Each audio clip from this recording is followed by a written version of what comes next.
Kemi Tassume. Otep, la famille. Ici Tano, Kemi Tassume. Ma deuxième vidéo en ce vendredi 12 septembre 2025. 12 septembre 2025.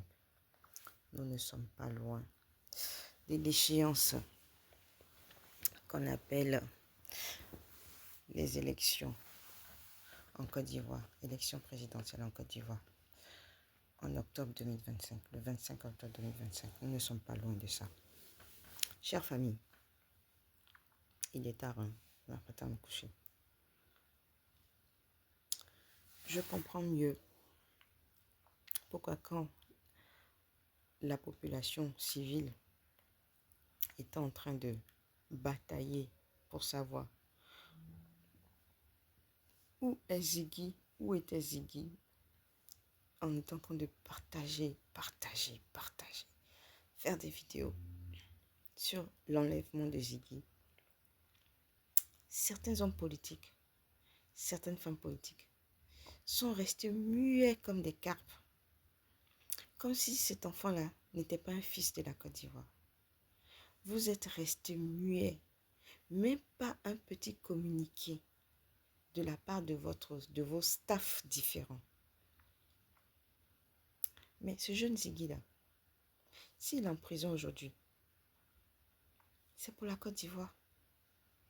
Lui, là, en si peu de temps qu'il est arrivé là, son nom sera écrit dans les annales de la Côte d'Ivoire. Avec le bon nom. C'est pas forcément la durée dans le temps, hein. Il y a aussi les actes symboliques. Ziggy est un acte symbolique. Le fait de n'avoir pas dit un mot sur l'enlèvement, le kidnapping de cet enfant, et qu'aujourd'hui, vous cautionnez le fait de participer à des élections présidentielles avec Ouattara, dans ces conditions que vous avez contestées au préalable, en disant que la CIE est à refaire, que rien n'avait été respecté. Mais je ne comprends pas. Je ne sais pas ce qui s'est passé. Je ne sais pas quelle pression on a mis sur vous pour que vous avez tout perdu, quoi. Excusez-moi le terme, vous n'avez plus de couilles. Qu'est-ce qui s'est passé? Le jeune Ziggy, là, il est en train de sacrifier sa belle jeunesse à la maca. Et on ne sait même pas dans quelles conditions. Vous connaissez vous-même.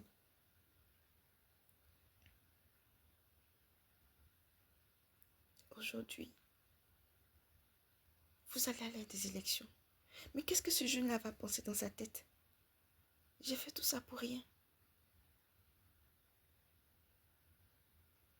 Aujourd'hui, même le président Bédier, qui était à son vieil âge, avait plus les coronesses que vous. Excusez-moi le terme. Avait plus le courage que vous. Ils ont mis son nom sur la liste électorale. Bédier a contesté. Il a dit, dans cet état-là, de la manière les choses ont été faites, je ne participerai pas à cette élection. Et il avait raison. Qu'est-ce que ça vous coûte de faire comme Bédier?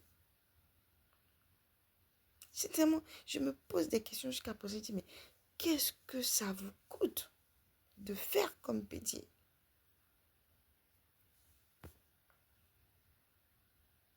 Qu'est-ce que ça vous coûte? Bédier a dit non, je conteste cette liste électorale. Et il a respecté sa parole jusqu'au bout.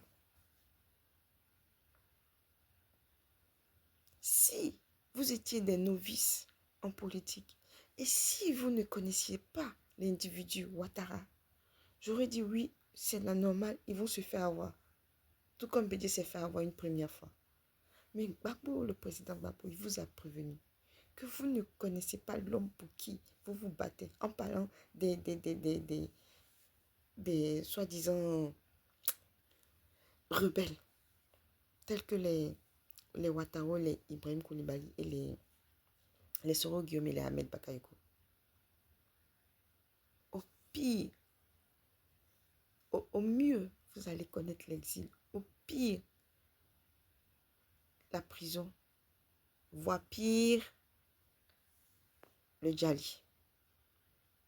Est-ce que tout ce que le président Gbagbo a dit là, nous ne sommes pas en train de constater nous-mêmes avec nos propres yeux?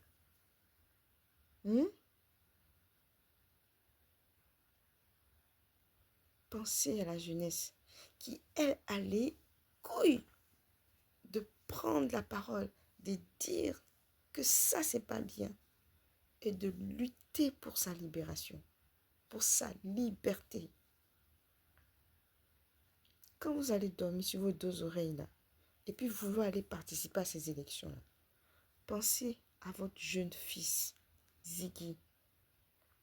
Pensez à Ziggy. Pensez aux 110 prisonniers politiques à tendance, d'après eux, PPACI, FP, qui copient à la maca. Le maximum, les plus nombreux, c'est depuis 2011.